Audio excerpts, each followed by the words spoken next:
MP Stephen Flynn.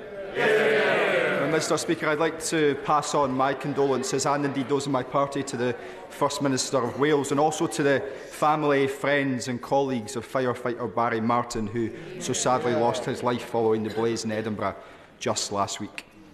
Mr Speaker, we've just marked the 3-year anniversary of Brexit and we've learned...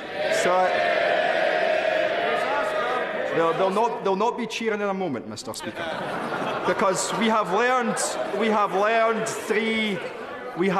three things. The UK's trade deficit has grown.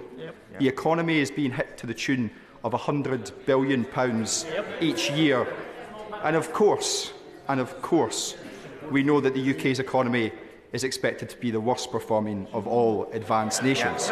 Does the Prime Minister still believe that the UK can afford not to be in the European Union? Prime Minister. Well, Mr Speaker, if you actually look at it, since Brexit, the UK has grown exactly the same as Germany has, Mr Speaker. But not only that, we are taking advantage of Brexit to deliver for the people across the UK, whether it's the fishing and farming communities of Scotland, whether it's through the 2 new free ports that we've just announced. But, Mr Speaker, the difference between his party and ours is that we respect referendums. Mr Speaker, let's be clear. Taken together, 2022 and 2023 are expected to be the worst years for living standards since the 1930s, and the economy is expected to perform worse than sanction-hit Russia. So as the Brexit ship sinks, with the Prime Minister and the Leader of the Opposition at the helm, does he blame those Scots who want to jump aboard the independence lifeboat?